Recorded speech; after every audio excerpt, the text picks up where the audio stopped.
जंगल जंगल फिर बात चली। All India Radio presents Fabulous Fables of India. Shh, strictly for kids and the young at heart. जंगल जंगल फिर बात चली में आज की कहानी है सोने वाला गधा। नहीं, इसका तो कुछ और मतलब निकलता है। ये हो सकता है सोने वाला गधा। ये ठीक है ना? तो सोने वाले गधे की ये कहानी सुना रही हैं अपर्णा वैश्य।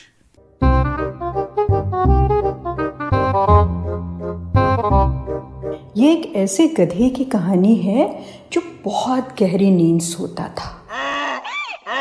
तो भीमा एक गधा था, बड़ा प्यारा सा छोटा सा गधा जो जंगल में रहता था और दिन भर तो काम करता था, फिर अपने दोस्तों के साथ खेलता कूदता और रात को आराम से बड़ी मीठी नींद सो जाता था। जिंदगी बड़े मज़े से कट रही थी। एक दिन जब वो काम पे पहुंचा तो उसने देखा कि मालिक तो बड़े गुस्से में है। वो बोले, तुमको कितनी बार मैं टोक चुका हूँ कि समय से काम पर आया करो, पर तुम हो कि जब देखो देर से आते हो। अब ये मैं तुम्हें अंतिम चेतावनी दे रहा हूँ। 4 दिन का समय देता हूँ, या तो अपनी आदत सुधार लो और नहीं तो काम की छुट्टी। सुन के भीमा तो सन्न रह गया। उसे अपना काम बड़ा अच्छा लगता था। उसने सोचा काम तो बिल्कुल नहीं छूटना चाहिए, कुछ ना कुछ तो करना होगा। उस दिन जब वो घर लौटा तो वो काफ़ी सोच विचार में था। उसे इतना सोच विचार में देखकर उसका दोस्त कुत्ता बोला, क्या बात है भीमा भाई? भीमा ने उसे सारी बात बता दी।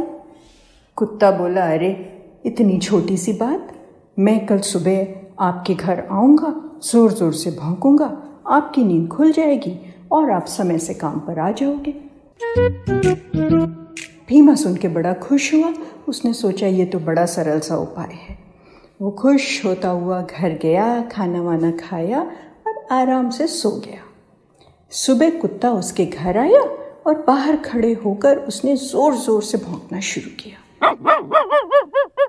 काफ़ी देर भौंकने के बाद उसे लगा कि अब तो भीमा उठ गया होगा और वो अपने घर चला गया। पर भीमा की नींद कोई मामूली नींद तो थी नहीं। उसकी नींद नहीं खुली और वो फिर देर से काम पर पहुंचा। मालिक की फिर डांट खाई। उस दिन घर लौटते समय वो बड़ी चिंता में था। उसकी दोस्त गाय जो उसे रास्ते में मिली बोली, भीमा किस बात की चिंता में हो? भीमा ने उसे सारी बात बता दी। गाय बोली, अरे इतनी छोटी सी बात, कुत्ते के भौंकने से तुम्हारी नींद नहीं टूटी, पर मेरे रंभाने से ज़रूर टूट जाएगी। तुम जानते हो ना मैं कितनी ज़ोर ज़ोर से रंभाती हूँ। भीमा ने सोचा, हाँ गाय तो बिल्कुल ठीक कह रही है, और वो फिर रात को निश्चिंत होकर सो गया। सुबह गाय आई और उसने बाहर खड़े होकर ज़ोर ज़ोर से रंभाना शुरू किया।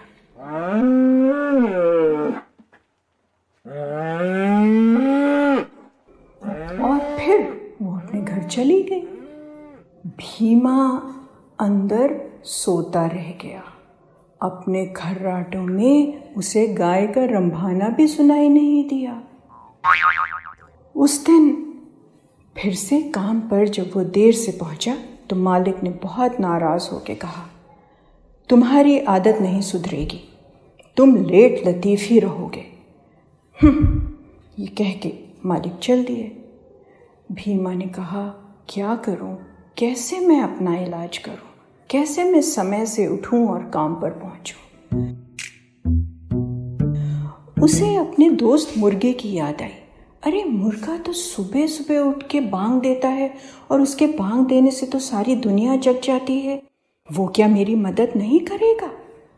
मुर्गा उसकी मदद करने को एकदम तैयार हो गया और अगले दिन सुबह, खूब सुबह वो उसके घर पहुंचा और वहाँ खड़े होके उसने 1 बार नहीं, 2 बार नहीं, 3 बार नहीं, 4 बार लंबी लंबी बांग दी।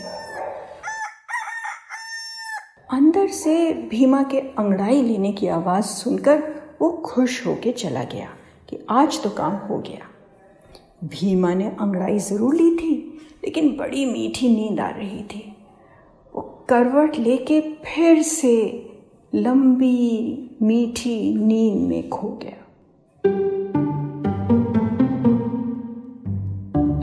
जब वो उठा तो बहुत देर हो गई थी। हड़बड़ाता हुआ वो काम पर पहुंचा।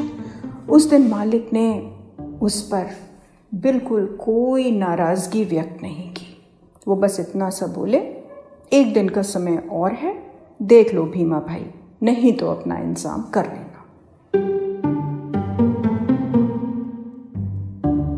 भीमा जब घर जा रहा था तो उसकी आंखों में आंसू थे।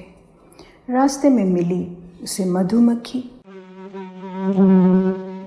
बोली, भीमा भाई तुम रो रहे हो, क्या बात है?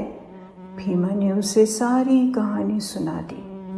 मधुमक्खी भन भन करती भीमा के साथ साथ उड़ने लगी।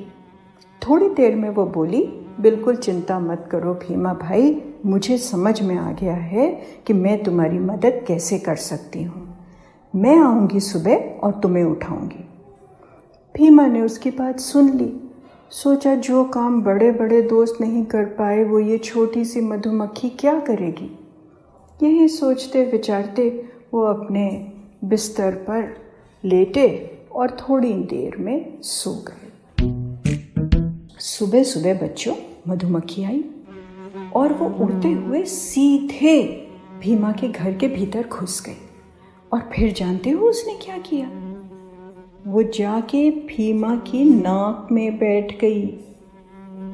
ऐसा जब उसने किया तो भीमा को बड़ी तेजी से नाक में गुदगुदी हुई और गुदगुदी होने पर उसको बहुत जोर से छींक आई।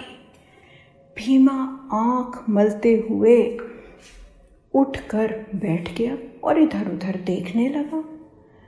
जब उसने मधुमक्खी को देखा तो उसे सारी बात याद आ गई और वो उछल के उठ गया। बोला, अरे मधुमक्खी बहन, जो काम कोई नहीं कर पाया वो तुमने कर दिखाया, कितनी बुद्धिमान हो तुम। भीमा समय से उठ गया था। वो जल्दी से तैयार हुआ और खुश होकर अपने काम पर आज समय से पहुंच गया।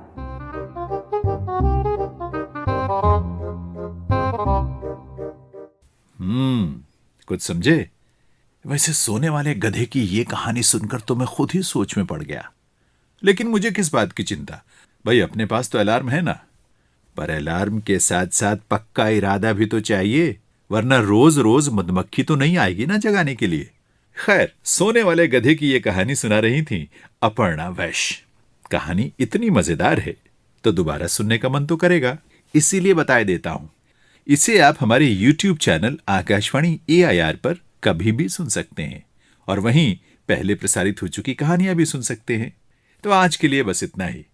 कल इसी चैनल पर इसी समय फिर मुलाकात होगी। तब तक के लिए बाय बाय।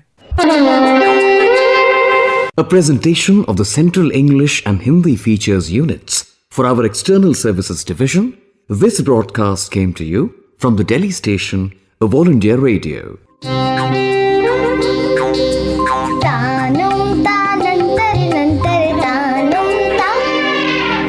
जंगल जंगल फिर बात चली।